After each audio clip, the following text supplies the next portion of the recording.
வசீகரன் அறையை விட்டு போனதும் சில நிமிஷம் பேய் எறிஞ்சது போல அப்படியே நின்றுட்டு இருந்தா ருத்ரா. அதுக்கப்புறம் தன்னோட உடலை மூடி இருந்த டவலை தூக்கி வீசிட்டு வேற உடைக்கு மாறினவ தன்னோட அலைபேசியை எடுத்து ஆனந்திக்கு கூப்பிட்டா. 2வது ரிங்லேயே போனை எடுத்த ஆனந்தி கிட்ட, சிபி எங்க ஆனந்தி என்று கேட்டாள். இதோ பக்கத்துல தான் இருக்கார் ருத்ரா, சொல்லு என்ன விஷயம் அப்படின்னு கேட்டவகிட்ட, ஃபோனை ஸ்பீக்கரில் போடு என்றாள். சிவி, இங்கே எல்லாருக்கும் நான் ஆராதனாதான்னு டவுட் வந்துருச்சு. அது மட்டும் இல்லை, குழந்தைய பற்றி வசீகரன் இப்போ தான் கேட்டுட்டு போனாரு என்றதும் எதிரில் இருந்த அனைவருக்குமே அதிர்ச்சியாக இருந்தது.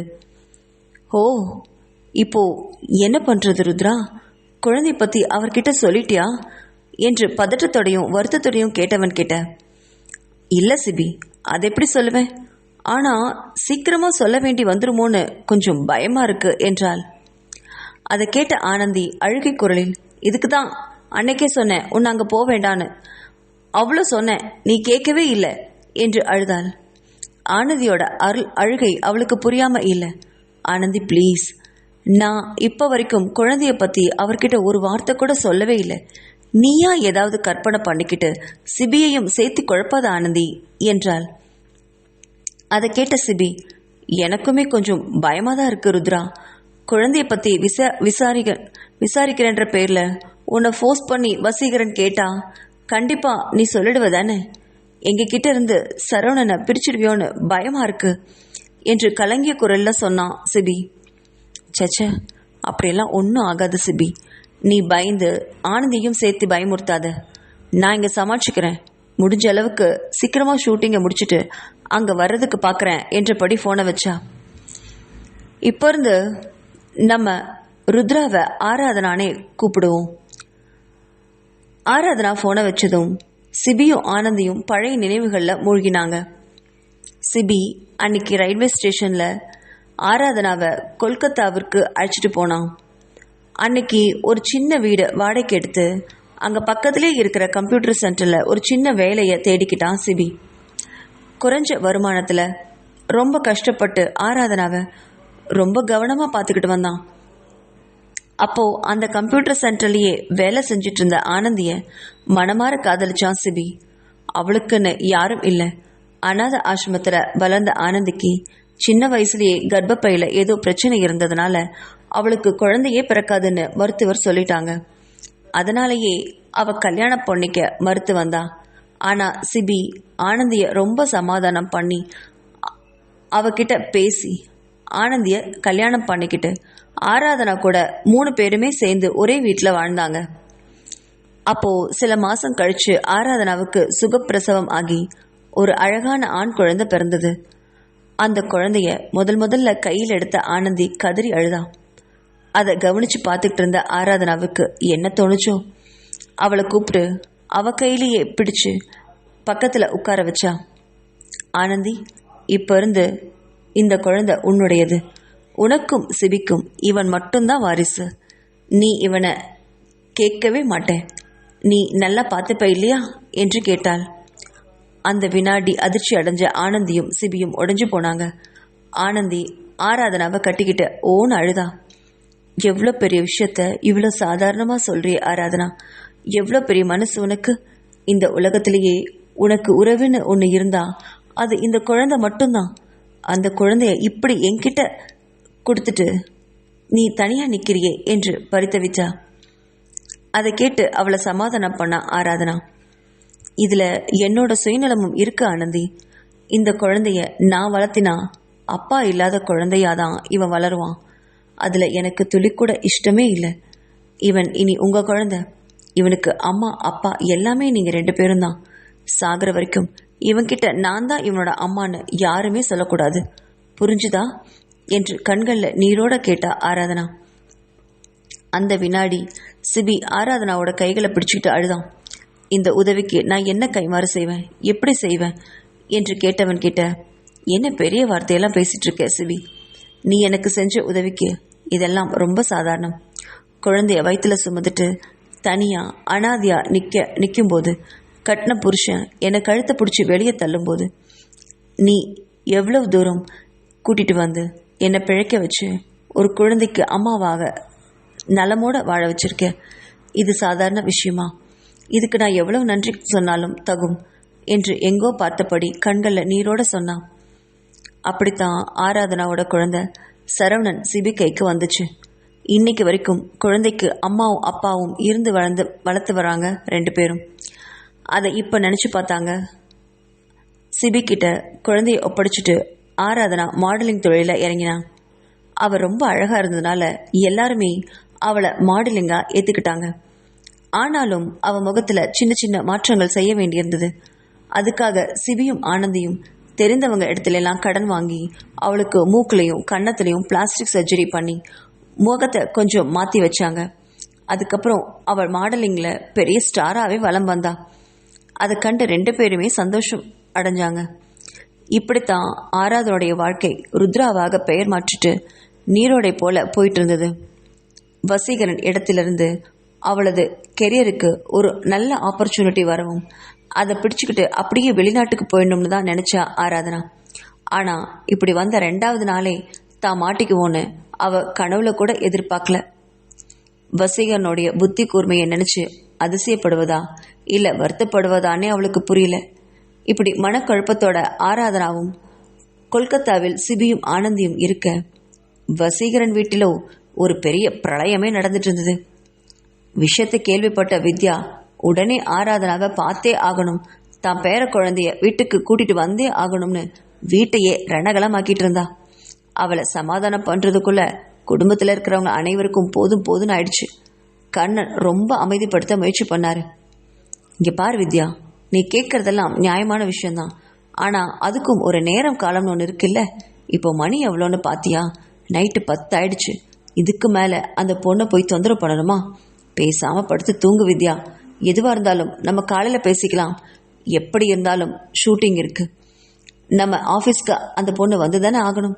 அப்போ நம்ம போய் பேசலாம் என்றார் கர்ணன். ஆனால் வித்யாவோ, அது எப்படிங்க? ஷூட்டிங் நடக்கிற இடத்துல போய் குழந்தைய பற்றியெல்லாம் பேச முடியும்? அதெல்லாம் எனக்கு தெரியாது. என்ன ஆனாலும் சரி, காலையில் 7 மணிக்கெல்லாம் வண்டி எடுத்தாகணும். எனக்கு அந்த பொண்ணு ஆராதனாவை பார்த்தே ஆகணும். குழந்தைய பற்றி தெரிஞ்சே ஆகணும் என்றால் பிடிவாதத்தோட.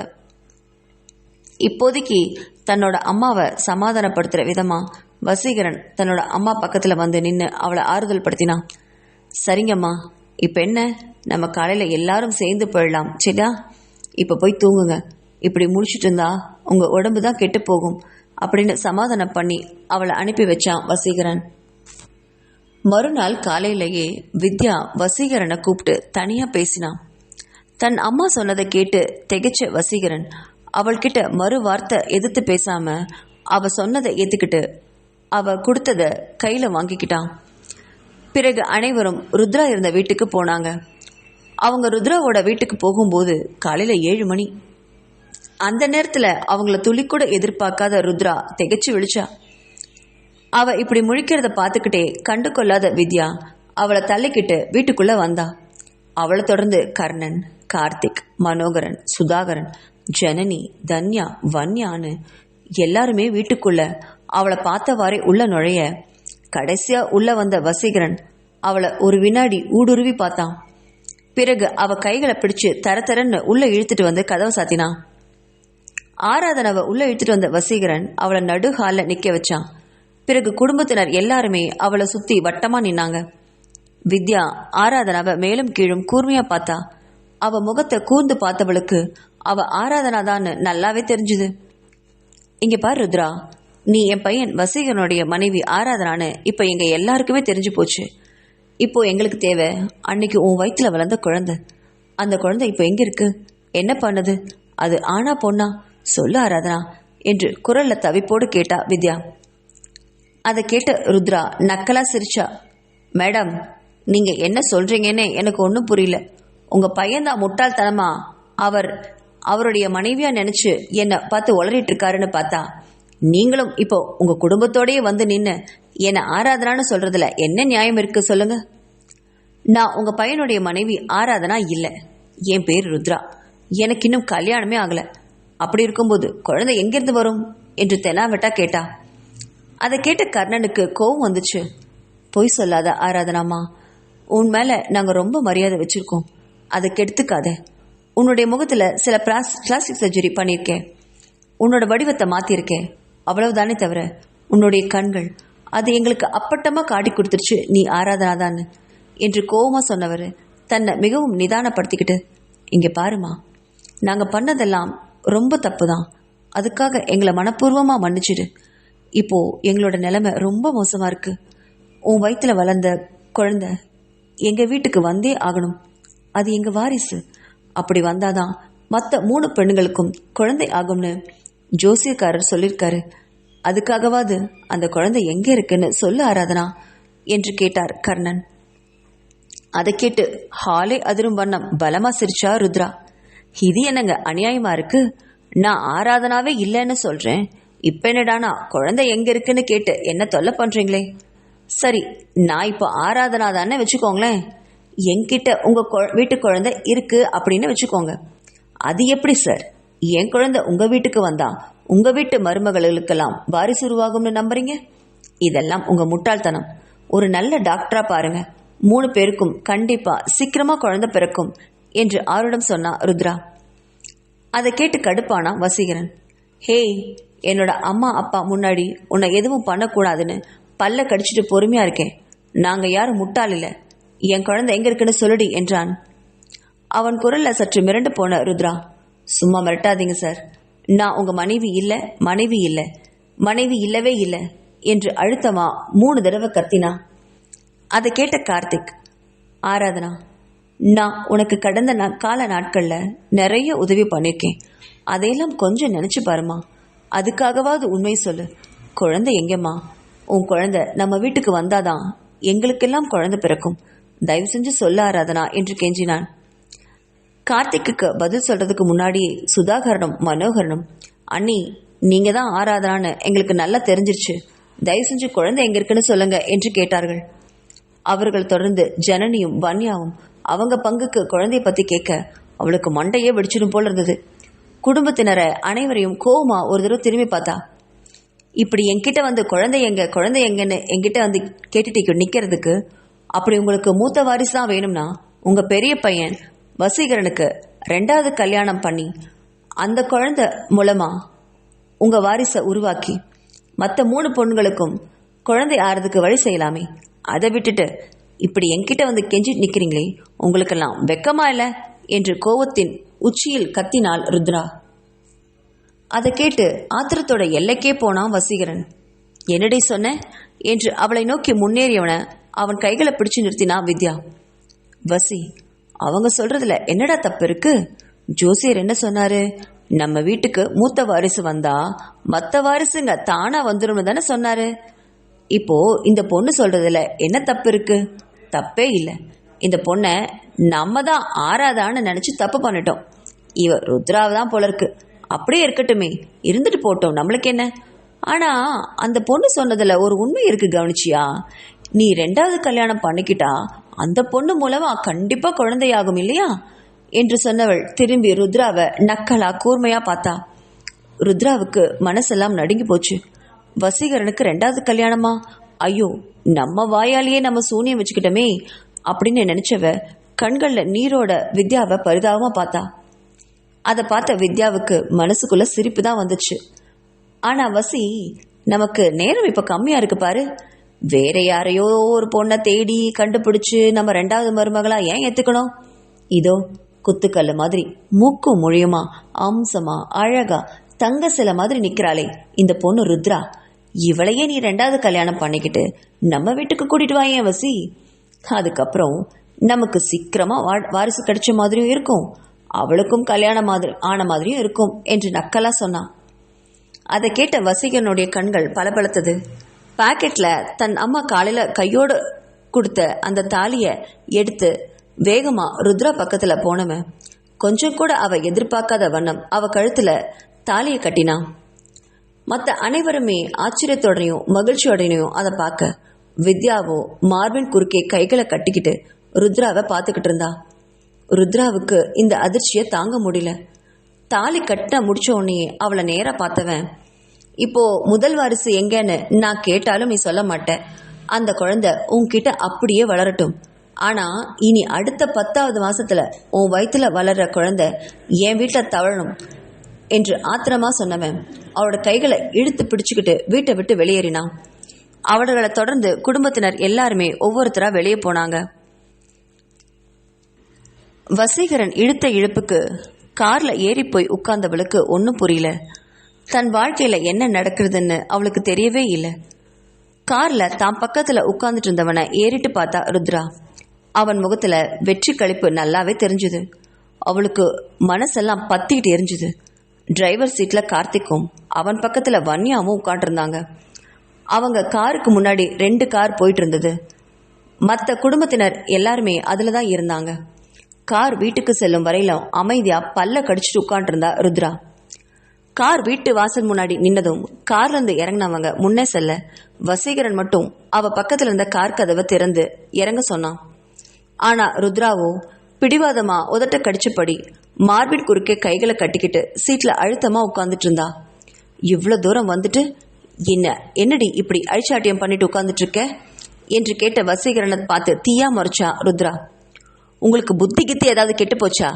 உங்க கம்பெனிக்கு மாடலிங்கா வந்த பொண்ணுனா என் கழுத்துல தாலி கட்டிட்டு உங்க வீட்டுக்கு கூட்டிட்டு வந்திருக்கீங்களே, இதெல்லாம் சட்டப்படி குற்றம் தெரியுமா என்றாள். ஓ அப்படியா, சரி விடு, அது அப்புறமா வக்கீல் வச்சு விவாதம் பண்ணி தீர்த்துக்கலாம். இப்ப நீ கீழே இறங்கி வாடி என்றான். அந்த குரல்ல கொஞ்சம் கூட அசராதவ மறுபடியும் அழுத்தமா சீட்ல உட்கார்ந்தா.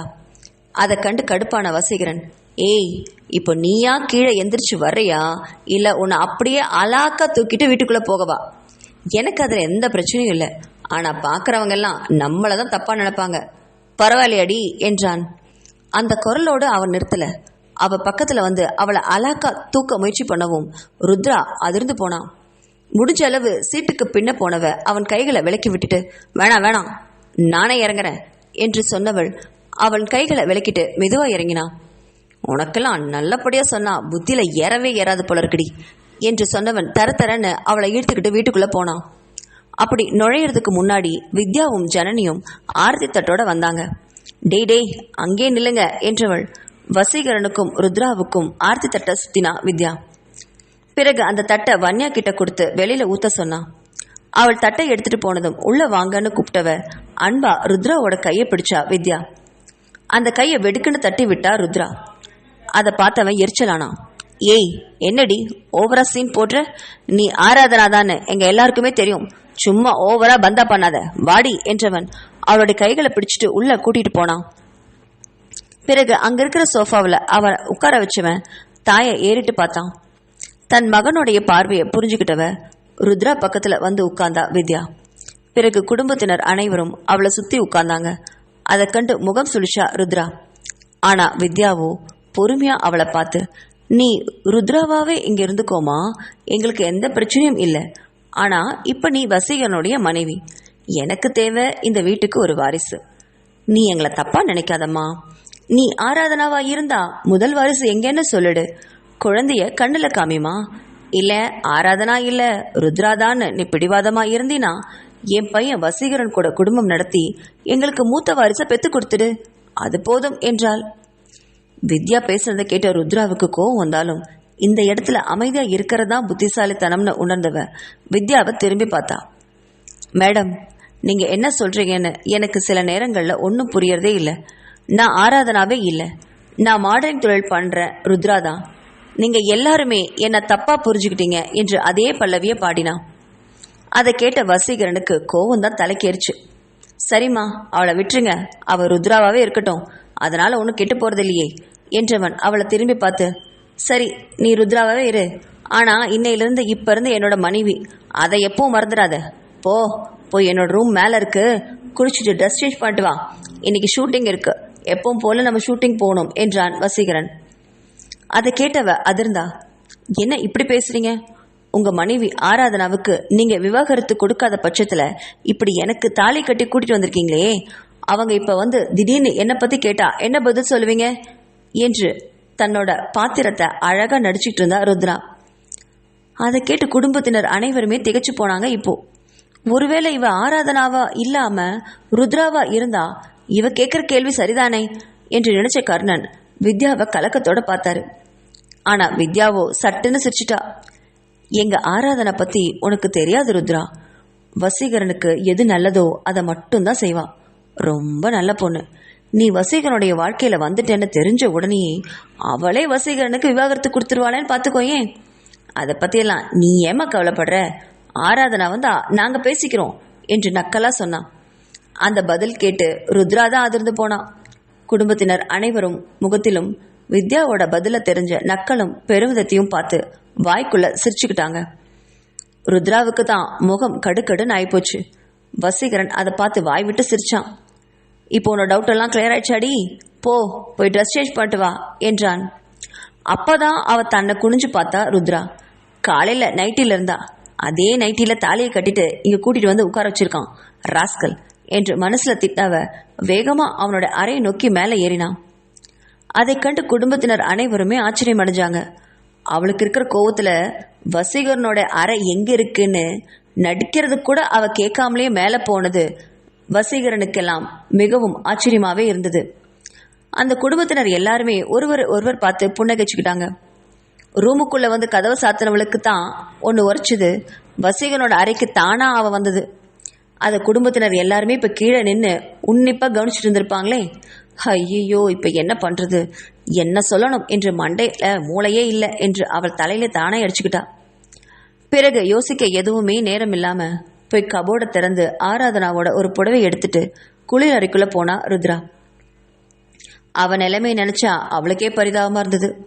அந்த புடவைய கையில் எடுத்து பார்த்தா. இது என்னோட புடவை. ஆனா ருத்ராங்கிற பேர்ல இதை கட்டிக்க போறோம்னு நினைச்சவ வேற வழி இல்லாம குளிச்சுட்டு அதை கட்டிட்டு வெளியில வந்தா. கீழே டைனிங் ஹாலில் உட்காண்டிருந்தவங்க எல்லாருமே ருத்ராவை பார்த்து அதிர்ந்து போனாங்க. என்னதான் அவ முகத்துல பிளாஸ்டிக் சர்ஜரின்னு முகத்தை மாத்தி வச்சிருந்தாலும் அவ ஆராதனாதான் அப்படிங்கிறது அவளுடைய நடையிலையும் உடையிலையும் நல்லாவே தெரிஞ்சுது. அவ புடவை கட்டுற விதமே அவ ஆராதனாதான்னு மனசு அடிச்சு சொல்லுச்சு.